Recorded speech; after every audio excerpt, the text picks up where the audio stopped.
Welcome to CSIS Online. The way we bring you events is changing, but we'll still present live analysis and award-winning digital media from our Dracopolis Ideas Lab. All on your time, live or on demand. This is CSIS Online. Good afternoon. I'm Mark Cancian, a Senior Advisor at CSIS. Let me welcome you to another in a series of discussions on key national security topics. Today we are honored to have Lieutenant General Jon Jensen join us to talk about the National Guard. General Jensen is head of the Army National Guard. Before that, he was Adjutant General of the Minnesota National Guard, commander of the 34th Infantry Division. He made several overseas deployments, including Bosnia and Iraq. And I would say that this is the moment for the Guard. They've been in the spotlight over the last 18 months for COVID, for civil disturbances, for extreme weather and natural catastrophes, as well as their ongoing missions overseas in the Middle East and elsewhere. So it's a great honor to have General Jensen join us, and let me turn the floor over to him. General? Mark, thanks for having me here today. It's great to have an opportunity to talk about the National Guard and the Army National Guard, so thanks for having us today. And you know, as you described, it's been a very dynamic 24 months for the Army National Guard. I've been the director of the Army Guard since August of 2020, and as you mentioned, Mark, before that, the Adjutant General of the Minnesota National Guard. And I think it's become very common for most Americans to turn on their TV or go to a website and see the Army National Guard and the National Guard supporting their governors and their citizens through operations like response to COVID-19, response to wildland fires out west, or a response to hurricanes in the Gulf Coast. But as I always remind people, what allows us to do that domestic mission, what really gives us the expertise to be as adaptable and as flexible as we are domestically, is really that preparation for the war fight. The equipment that we receive from the United States Army and from Congress in order to execute the war fight, those things contribute to our ability to really respond domestically. And so what does that really look like inside of the Army National Guard? Well, the Army National Guard's 337,000 soldiers across 50 states, 3 territories, and the District of Columbia, organized into 8 divisions, 27 brigade combat teams, 2 special forces groups, 42 multi-functional brigades, and 56 functional support brigades. So a very dynamic organization that's organized exactly like the United States Army, and an organization whose primary role and function is to serve as the primary combat arms reserve of the United States Army. And what I like to tell people is that on 9/11 we were there. We responded within hours of that tragedy, and we remain involved. Just a couple months ago, HKIA, we had Army National Guard units in Afghanistan in support of our departure from Afghanistan. And we remain involved and committed in not only in Southwest Asia, but in the Sinai, Gitmo, Horn of Africa, and Europe as it relates to operational deployments. And then also exercises across every combatant command. Last year, we supported over 25 joint exercises across the globe. And on any given day, we have approximately 27,000 Army National Guard soldiers that are mobilized on Title X orders in support of the war fight. And again, that is what creates the capability for the Army National Guard to meet the domestic mission. And currently, domestically, we still have over 12,000 Army National Guardsmen in support of COVID-19 operations, in support of their governors and their communities. Earlier this year, we moved 26,000 National Guardsmen here to the District of Columbia from all 50 states and the 3 territories in support of the Commanding General of the DC Guard after the January 6th incidents, and then really ensured a peaceful transition from one administration to another administration. And so that's a little bit what we've been doing overseas as well as domestically. But also, Mark, I hope today we get to talk a little bit about the future of the Army National Guard as well, because we are tied in very closely with Headquarters Department of Army and the modernization efforts that Secretary of the Army Wormuth and the Chief of Staff of the Army, General McConville, are leading the Army through.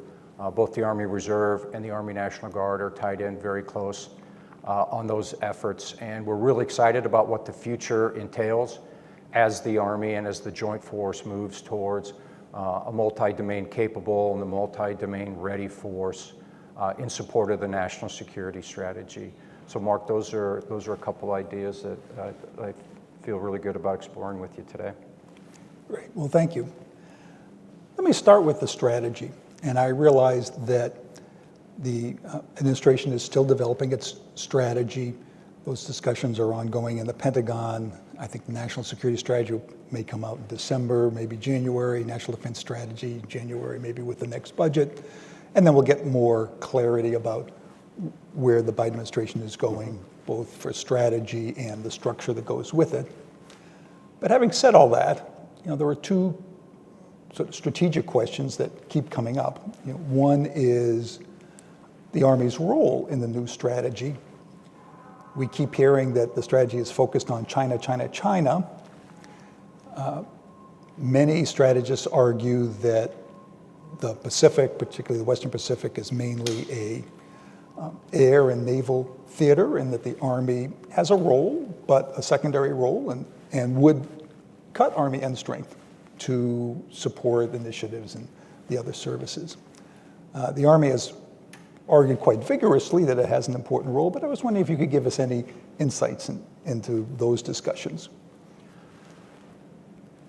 Mark, I've heard General McConville talk about this point and fully support his idea as it relates to the Army and our role, not just in Indo-PACOM, but globally as well. And while Indo-PACOM might be the primary theater, and it might be the theater that we are orienting towards right now, we can't forget about all of the other obligations that we have across the globe, and we certainly can't forget about the potential threats outside of Indo-PACOM and China. For example, just a month ago, I was in Northeast Poland visiting a Stryker battalion from the Washington Army National Guard, and they're leading a NATO battle group up there made up of UK, Croatian, and Romanian units up there, that very critical strategic area of Northeast Poland, and we can't discount that threat. And so for the Army National Guard, obviously we're gonna follow the Army's lead here. But strategically for us, as we kind of define ourselves, and as the Chief of National Guard Bureau, General Hokanson, and I look at the vision of the Army National Guard, there's a couple things that always remain really important to us. One, our historic and traditional role as the combat arms reserve of the United States Army, that's very important to us. And then the second piece is that maintaining the reserve component, and in our case, the Army Guard, as an operational reserve. That is incredibly important to us. As I talk to senior leaders in the Army, both in the Guard and outside of the Guard, there's no desire to take the Army National Guard and move it back to a strategic reserve. We really need the Army Guard to remain an operational reserve. As I like to describe it, the Army Guard, we provide that stamina and that endurance and that depth for the Army. So whether it's in Indo-PACOM, whether it's in Europe, whether it's in Southwest Asia, we're gonna be there. We're gonna be there in a combat arms role. We're gonna be there as an operational reserve, contributing to the Army team. Great. And let me follow up on that notion of the operational reserve. One of the tensions that comes up with strategy is that most strategists would like to move forces very quickly. You know, they see a crisis and they want to have U.S. forces react immediately. We've seen that, you know, over several iterations of strategy, and that would incline many strategists to focus on active duty forces rather than reserve component and guard units, you know, because they argue that it just takes a while to get the guard and reserves ready. What would be your response there to people who say we need a more active duty force because of the need for rapid response? So our ability to move forces and project power globally really is dependent on the number of ships and the number of airplanes that we have. That really dictates how much of our force at any given time that we can move. And so when you do that calculation, you quickly come to a realization that some of our forces are going to have to move very quickly, but the preponderance of our force isn't going to be able to move very quickly because of the lack of shipping and the lack of airplanes to move men, women, and material globally.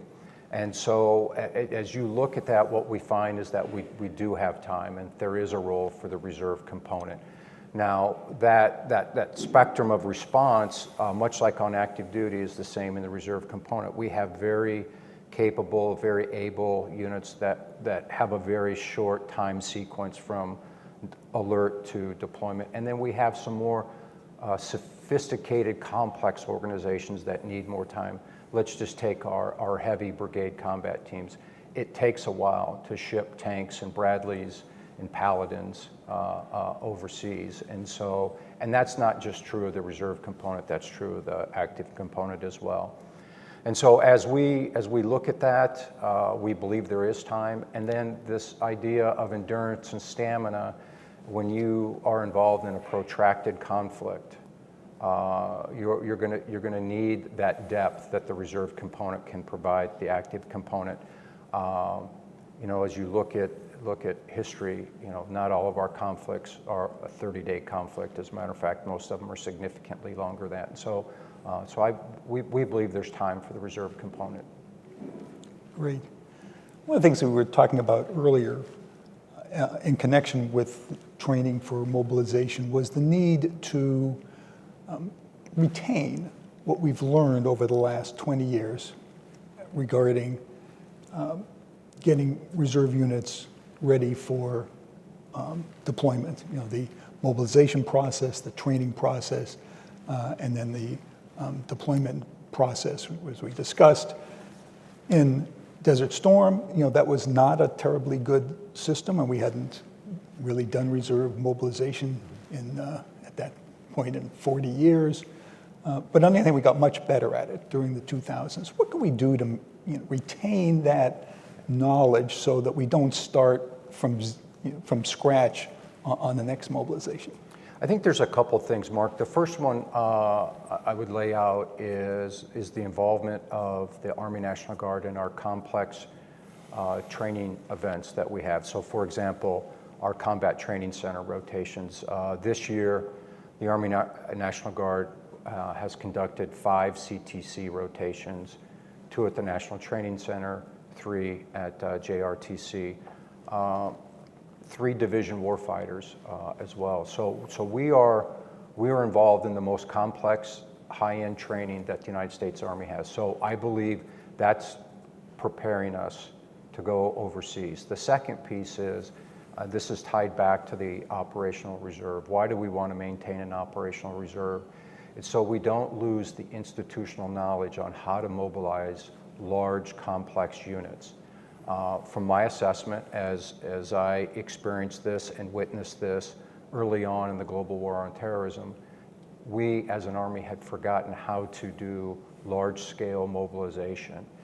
And we were taking units, we were bringing them to the mobilization platforms, and we were leaving them there, in part because we really didn't know what we needed to do that full validation of them.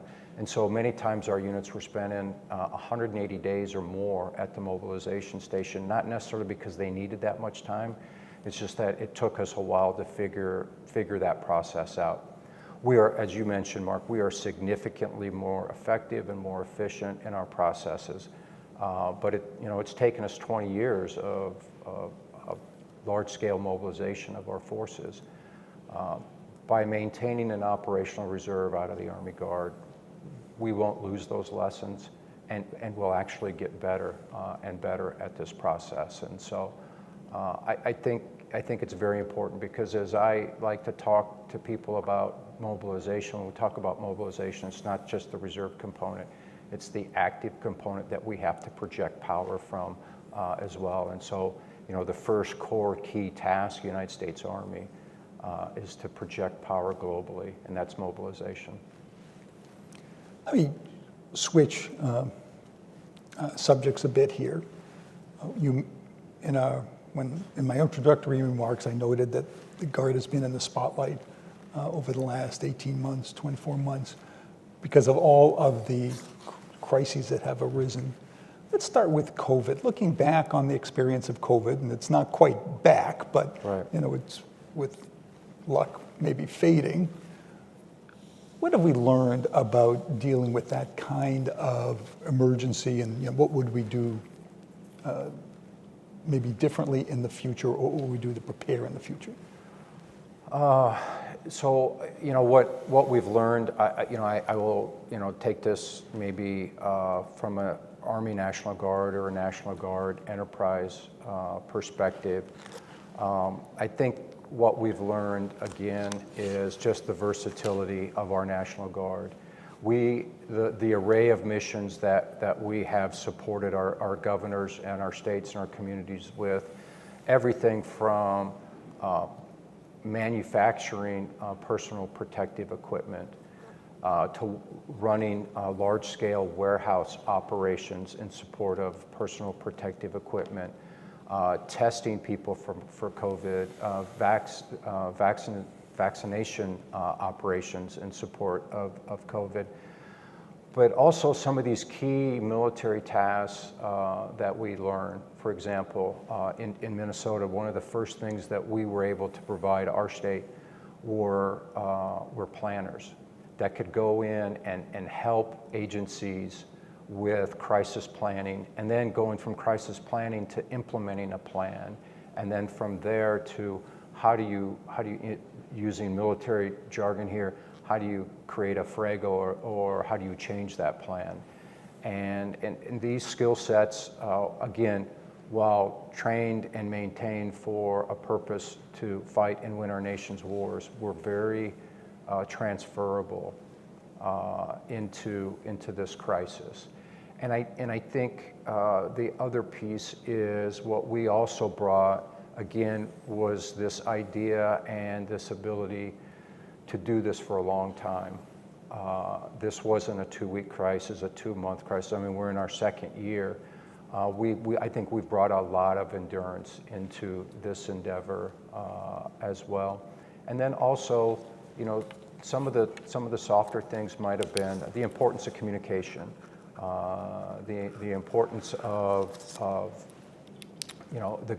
the governor as the leader in the state, and the importance of the governor leading the effort, I think was very important.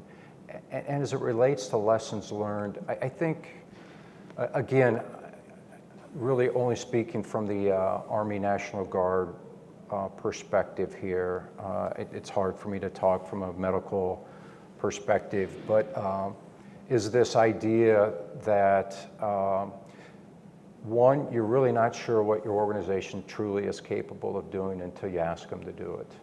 And the second of all, again, is the necessary work that's still out there for us as it relates to planning for catastrophic events.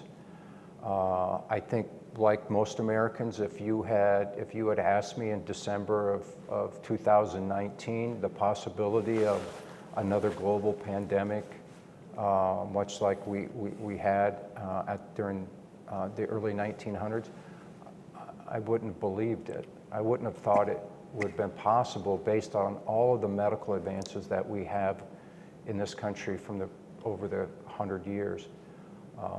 So I don't think we did our due diligence in terms of planning for an event like this.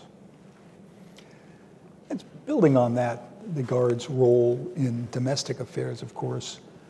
The Guard has been very involved with civil disturbances, and it's a very delicate mission because on the one hand, civil order is critical in any society. On the other hand, the population has a right to protest and assemble. So what have we learned over, again, the last year or so, 18 months, in terms of civil disturbances, which has long been a Guard mission, but came to the fore, I think, quite visibly in the last 18 months? Yeah, I look back at my experience in Minnesota, and the last time that we had large-scale demonstrations like what we had last year was back in 1967. And again, it was an event that we had spent time planning for, but not to the scale that it ultimately became.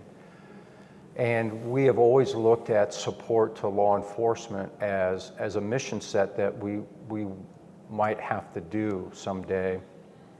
We weren't really prepared to do that at a scale above really 700 soldiers. And so why 700 soldiers? Well, the last big event that we had in Minnesota related to civil unrest like this, it took about 700 Minnesota National Guard soldiers to really support that effort. And because that was our last example, that's kind of how we had planned for. We never planned for the employment of 7,000 soldiers and airmen in an operation like this. And so it was really the scale, I think, that these events took place in, not just in Minnesota, but across the country, compounded by also a pandemic, and in some cases in states compounded also by other emergencies like wildland fires, for example. And so what had been an environment where we were very used in operating in a scenario where you were mobilizing units and you were maybe dealing with one crisis in your state. Some states very quickly were dealing with 3 crises simultaneously and preparing their soldiers and airmen for deployment and deploying them. So it was a very complex environment during the summer of 2020. Let me ask a question following on these events and these demands on the Guard that I got a lot from journalists, which was, what about stress on the National Guard? How much can they do? I mean, on the one hand, the numbers for most of the period were they got up into, I think, 40, 50,000, maybe peaked a little above that, which was, on the one hand, 10,000, only 10% of the Guard's strength. On the other hand, you're pulling people out of their, civilian capacity. How was the stress on the Guard? It was obviously a very stressful period of time for our whole country, not just our guardsmen, but for our whole country. And then for the National Guard, it was a stressful time, again, because we're dealing with a pandemic and lots of other things, economic uncertainty in many cases.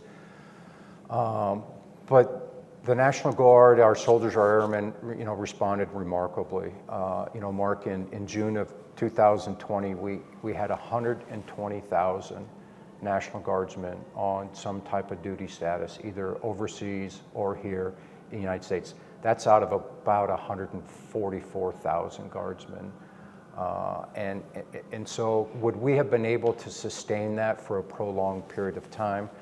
Probably not, but we were able to sustain it long enough. And I think that's the key here. We weren't being asked to provide 120,000 soldiers for infinity, But when we were asked to provide 120,000 soldiers and airmen, we were able to respond because of the incredible commitment and dedication of our soldiers and our airmen. And so, how do you measure that stress? How do you look at the impact that might have on your organization? I think one way is to turn around and look at, for example, end strength. I think end strength is a good way to measure the impacts of an event like this on your organization. And in fiscal year 2020, the Army National Guard met and exceeded our end strength mission as assigned to us by the Department of Army. In fiscal year 2021, we met and exceeded our end strength mission as assigned to us by the Department of Army. So, but that's just, I understand that that's just one indicator, but I think it's a very key indicator as it relates to our soldiers' response to that stress and that period of time. That raises a question about end strength.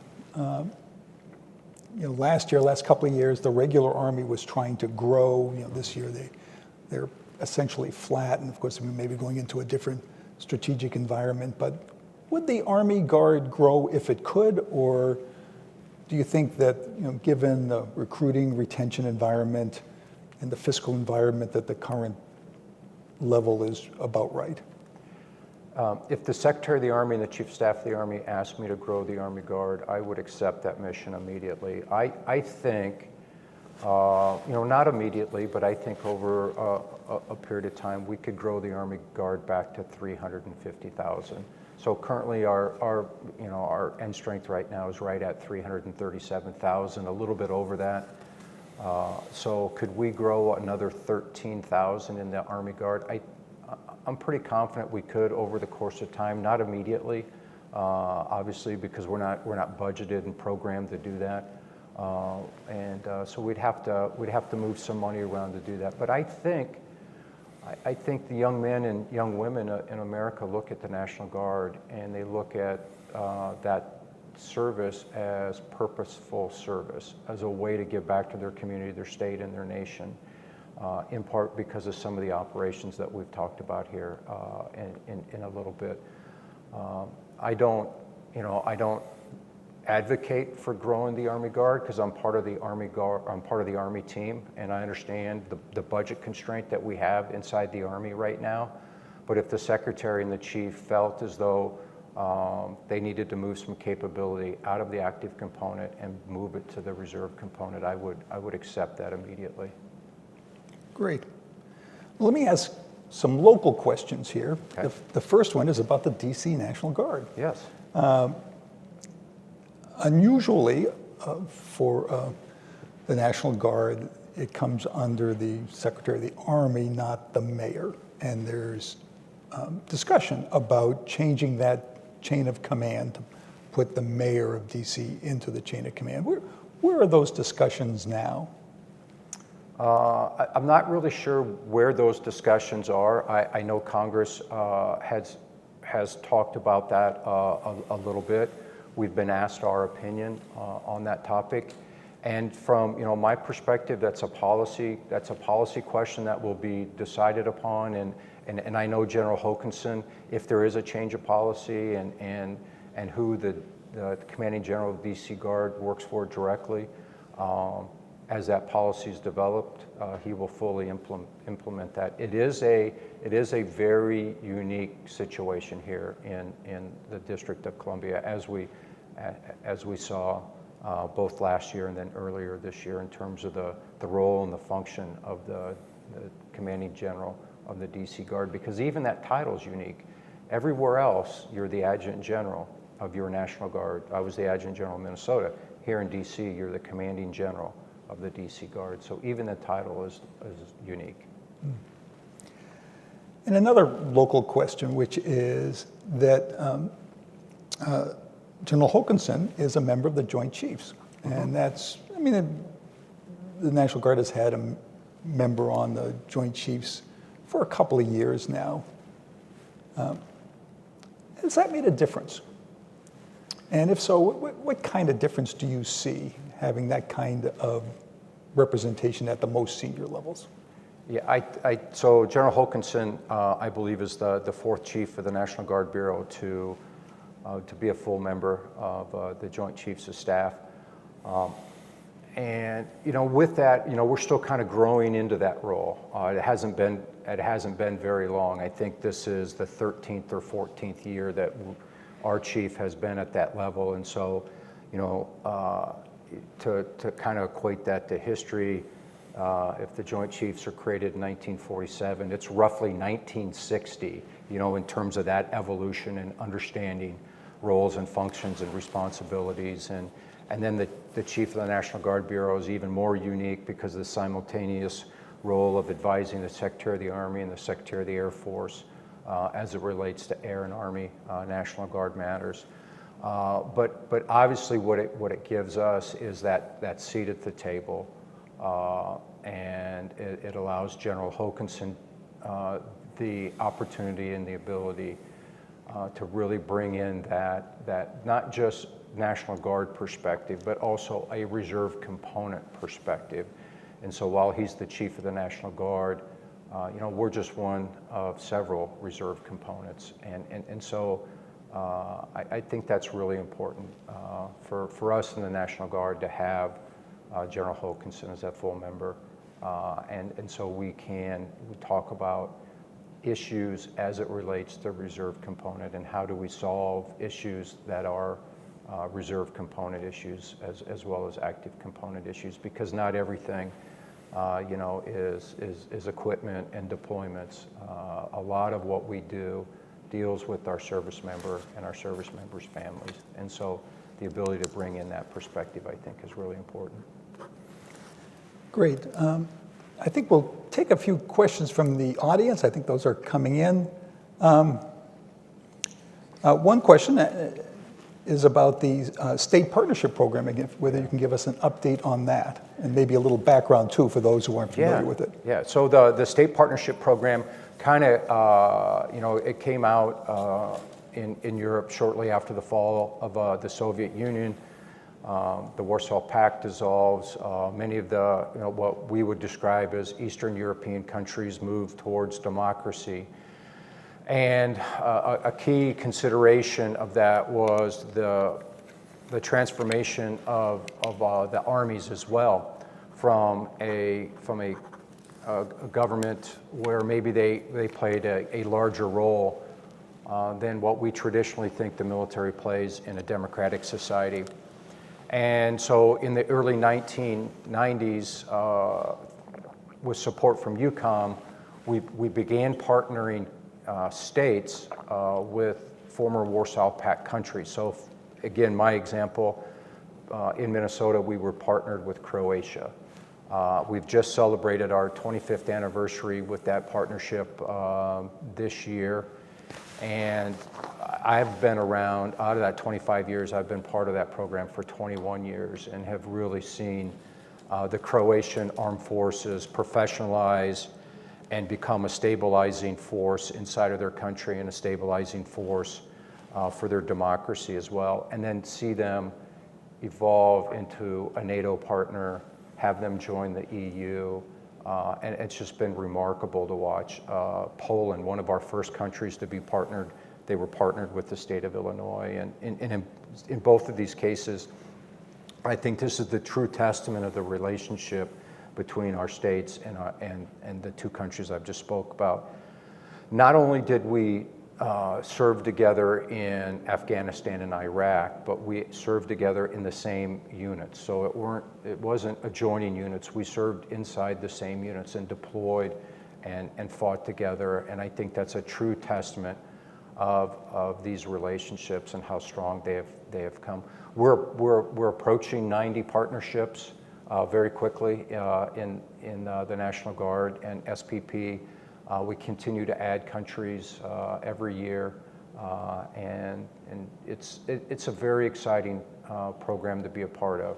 Again, my example with Croatia was just able to attend the Adriatic Chief of Defense Conference in September and go back and rekindle some friendships down there in the Balkans, and talk about the significant role they have in countering Russian influence in that part of Europe. Again, I think it's wildly more successful than what anybody envisioned in the early 1990s of what this program was going to become. Great. Another question came in. Can and should the Guard be deployed to respond to cyber and supply chain incidents?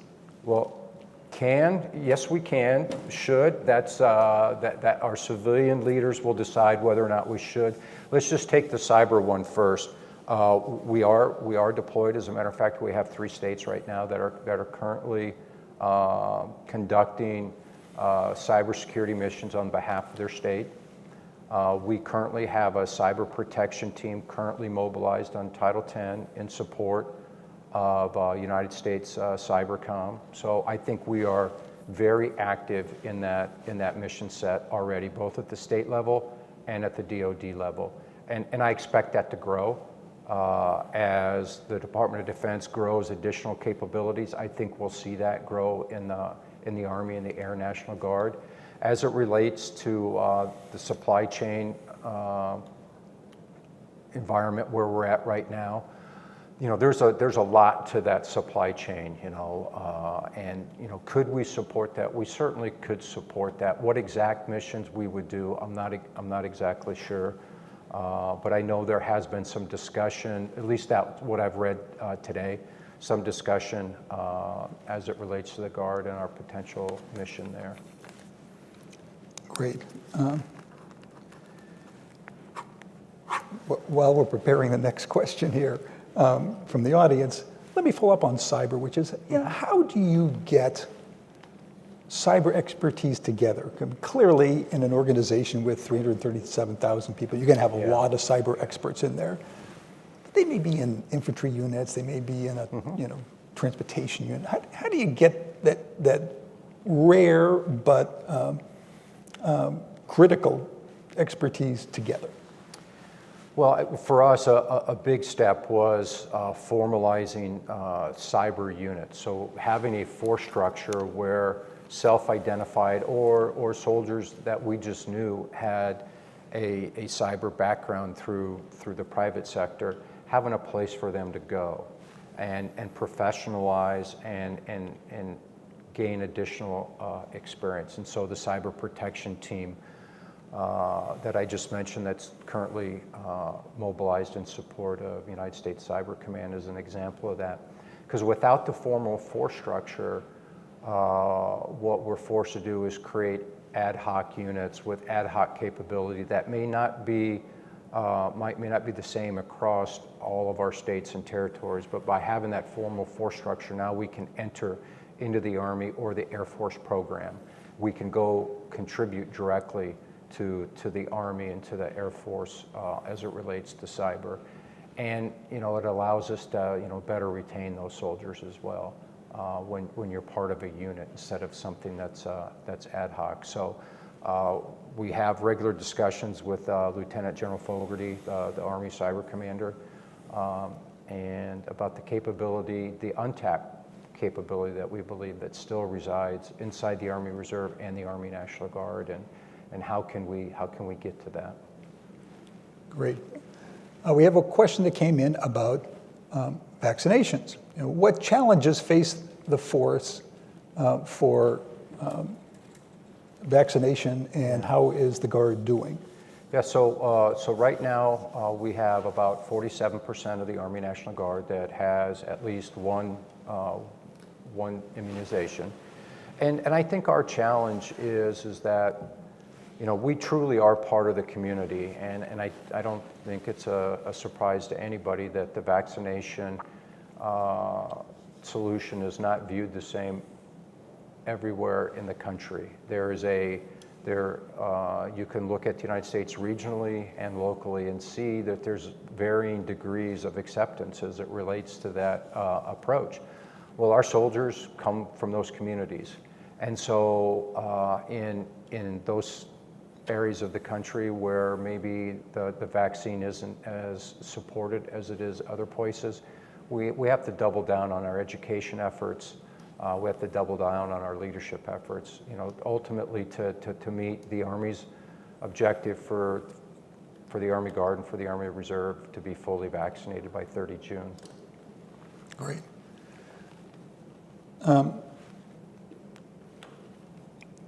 Let me ask another question here,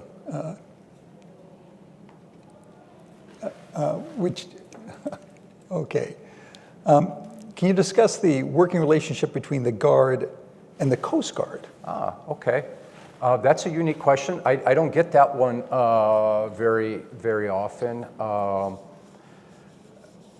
There's not I would say, at the Director of the Army Guard and the Commandant of the Coast Guard, not a direct working relationship as it relates to this, but again, using my experience in Minnesota, this concept of partnerships and relationships and ensuring that you knew everybody that you might potentially need to work with in time of an emergency. There's a Coast Guard installation up in Duluth, Minnesota because of Lake Superior. So knowing that commander, knowing the capability of that unit was very important to us in case something had happened in that part of the state.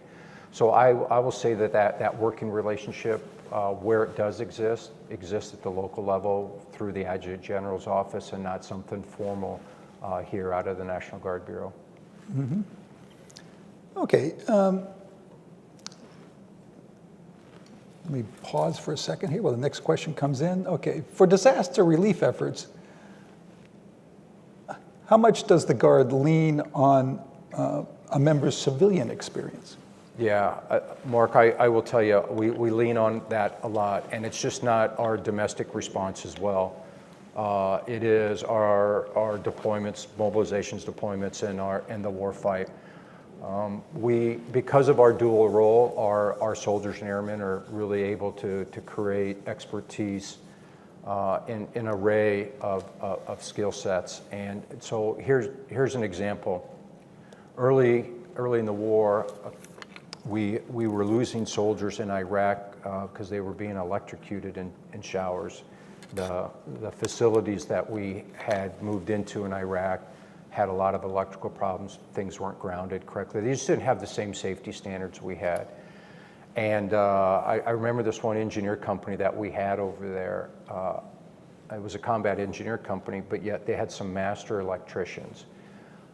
As soon as people found out that we had master electricians in our unit, those NCOs were immediately pulled out, and they went and helped solve that problem and end the tragedy that was occurring. And so I will tell you, everywhere we go, those skill sets are applicable and important to the mission. Great. To tell a little vignette, when I was overseas in Anbar, one of my staff's responsibilities was safety, and there were just horrendous wiring problems. I used to joke that every Marine was his own electrician as they rewired their bunker, which very often ran into problems. So it's great to know that you can pull out these master electricians. Okay, what role would the National Guard play with border security, and at what level? And of course, it's deeply involved and continuously involved. What is an appropriate role over the long term? Yeah, so we are currently on the border in a Title X status in support of DHS and Customs Border Patrol. We have been down there in varying sizes and statuses for a long time. I remember in 2005 when I was a battalion commander, two of my companies spent 3 weeks each on the border. But right now, we're actually in the middle of what we call a relief in place, where the over 3,000 soldiers that have been on the border for a little over a year now are actually going through a transition with a new group, a new brigade that will take over that mission along the southwest border. In a federal status, we've been able to reduce that mission from a little over 3,000 down to 2,500 during this rotation. Now, simultaneous to that, 3 governors have also provided soldiers in a state active duty in Texas in support of the governor's desire for stronger border protection. Again, a state active duty status underneath the governor, Title 10 status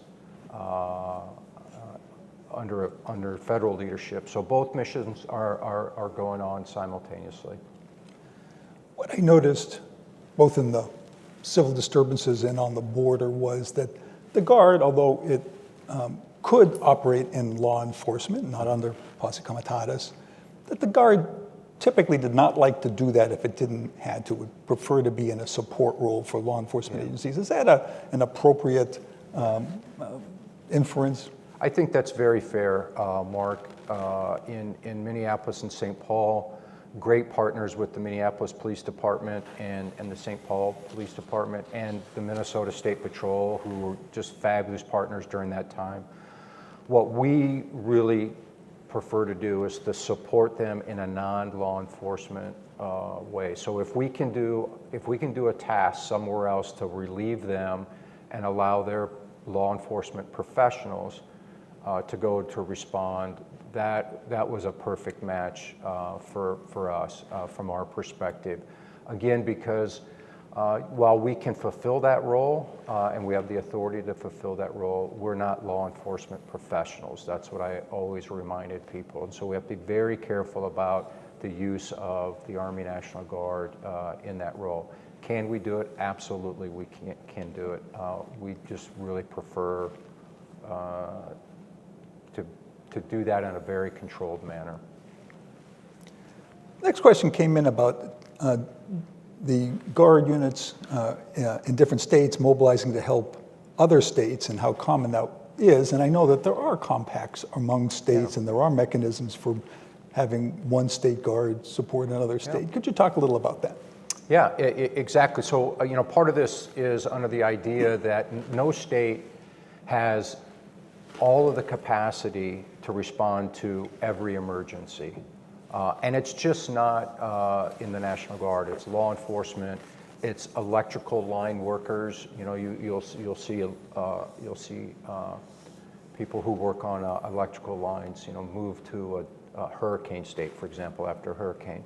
And so, kind of what this concept is because we can't have everything we're going to need for every contingency. Is that through EMAC we have the ability to draw on soldiers and forces and capability outside of the affected area. And I like to remind everybody that that's worked perfectly, except for in one case, and that was the pandemic, where everybody was impacted simultaneously. And so it does work. I know that, again, in my case in Minnesota, we routinely would send people as far as California to help fight the wildland fires. We sent people to Puerto Rico after one of their hurricanes, and then we, on occasion, would go assist North Dakota in response to flooding. And so it's very common for us to do this. It's become a battle drill in terms of how we do that response, and works very effectively. Do you see the domestic roles of the Guard becoming more important? And we've heard this particularly with concerns about climate change and extreme weather, but also in terms of pandemics or civil disturbances or many of the other roles that the Guard has in domestic operations. Yeah, so our role domestically is a very important mission to us. I mean, we take that very, very seriously. And Mark, the examples that you laid out there are exactly right on. Now the question is, do we think that those requirements are going to increase over the course of time? So, for example, the scenario with global warming, what are the environmental impacts of that? Does that mean more hurricanes, more wildland fires? We're not really sure yet the total impact of that. But what we're committed to is being prepared and being ready for those missions, and we believe that the best way to be ready and prepared for those missions is by preparing for the most complex mission, which is our go-to-war mission, and that allows us to be incredibly adaptable here domestically. Well, let me ask a couple of additional questions here in our few minutes remaining. One is about equipment. This is always a struggle for the Guard and Reserve components. For many years, the Guard and Reserve components received hand-me-down equipment. That we're now obsolescent in the active force. There has been a special account that Congress created over several decades to get equipment directly to the National Guard. And of course, now that you have the Guard and Reserve components as operational reserves, it becomes more important that they receive top-line equipment and not some second-tier equipment. So what's the status of equipping in the National Guard? Yeah, we're probably as modern right now as we've ever been. We employ some of the most modern weapon systems and vehicle platforms that the Army has. And as we look to modernizing the Army, from my perspective, the first place that I think we need to remain interoperable is as it relates to our mission command systems and our network. The ability to communicate effectively and be inside the decision-making process is very, very important. So what I talk about is I can be on a less than most modern platform, but if I'm in the network and I'm on the mission command systems and that's interoperable, then I can use the entire joint force to enable and shape my mission. So that's really our laser focus right now, is ensuring as we move forward with modernization that we remain interoperable on the network and on mission command systems. And as the Army moves to new concepts of operations, they talk about multi-domain operations, for example, and we're facing a new wave of modernization, the 31+4 that the Army talks about. Is there a concern that there may be a gap that opens between the regular Army and the Guard and Army Reserve? Oh, absolutely. There's always that concern, but what we're seeing right now as the Army is beginning to take its initial steps towards creating multi-domain ready forces. Let's just take one example. Extended range precision indirect fires. So the extended range cannon artillery. We get to field 2 of the initial battalions for the United States Army. So we're at the very forefront of that conversion and that movement forward. The idea that information and electronic warfare is going to have a more significant role than what it's played in past, we're converting 4 of our MI battalions, our military intelligence battalions, into information electronic warfare battalions, and then we're growing 4 additional ones. So what we're seeing initially on, Mark, is as the Army is taking those initial steps forward, they're moving out with us right next to them. And how has it been getting the expertise needed for these specialized units? Many soldiers come off active duty with that expertise. Some go directly into the Guard. How have you been able to staff these units with the expertise that you need? Yeah, that transition of our active component soldiers into the reserve component is a key market for us. Not in every state, but in a lot of our states, especially the states that have large active duty installations. Think of Texas, for example. Fort Hood, Fort Bliss, just among a couple of their installations. So that ability to draw from our active component brothers and sisters in the reserve component is very important. And one of the key initiatives of General McConnville is to make that transition easier, as well as the transition from reserve component to active component, and the permeability to really, depending on what your life needs are at any given point, to go back and forth and go back and forth. What I've traditionally seen is that you'll make that move once. You might go from the active component into the reserve component, but then that's it. You don't go back. or the reserve component to active component, you don't come back. So General McConville really believes if we make that move back and forth easier, then we'll be able to take advantage of each skill set, the skill set that the active component brings, the skill set the reserve component brings on that. And you know, I think it's a very exciting time to be a soldier now when you consider what all the possibilities are for that type of a continuation of service. You raised the question of facilities, which I know for the states is an issue of great interest, and what is happening with the various armories, of course, gets a lot of attention in Congress. What's the status of the facilities? There isn't a BRAC coming down the line, but there may be a review of facilities. Are you comfortable where the Army Guard is on facilities, the way they're organized, the way they're maintained? Yeah, no, I would say I'm not comfortable. In part, in many parts of the country, we're still in training centers that were designed and built during a time where women didn't have the role that they have now. So for example, I look back, the first company I commanded, we had a great locker room for the male soldiers. Well, we had a small little toilet and sink that was basically built into a closet for women, because at that time, women didn't serve in the infantry. Well, now we have women in every branch of the United States Army, and I think back at that armory and like, how are we facilitating our female soldiers in that unit? And that's just not one case. So I think that we're not probably designed for the Army of today, based on the fact that women have taken such a more prominent role in the Army National Guard. And then as equipment changes and modernizes, sometimes our facilities need to modernize as well. And I look back at the Army Aviation Flight Facility in St. Paul, Minnesota, that was built in about 1930, if I remember right.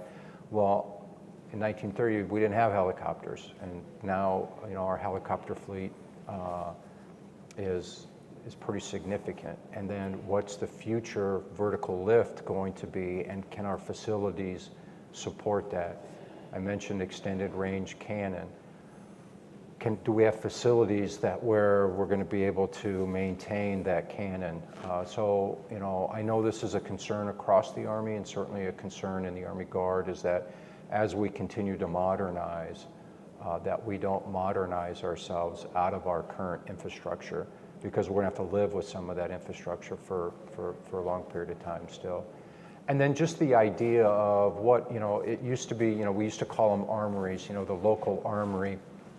And it really was a place where soldiers would go and train. But in many cases now, because of our high op tempo, the armory or the training center really is a place that you muster, and then you go to a training center to conduct training. So what is it that we need our local training centers to really look like now? Have they become more of a place to store equipment and do initial muster, and then you move somewhere else to conduct a training? We'll see. It's interesting, Mark, we just had this conversation today with the team about, hey, we need to start envisioning the future for our facilities again, because we routinely go through this exercise. Understand that, it gets a lot of attention, I know, for individual units. I mean, this is critical. Well, let me ask one last question. We've almost come to the end of our time. I'll make it an easy question, which is, you have one boss, but you have to coordinate with 54 tags. Yeah. How do you manage that relationship? Well, I think the first piece is recognizing who you work for, right? That's always a key step. And then also, I work for General Hokanson, but that key relationship with General McConville and the HQDA team is very, very important to the Army National Guard. As I remind everybody, it says United States Army on my uniform. It doesn't say United States Army National Guard.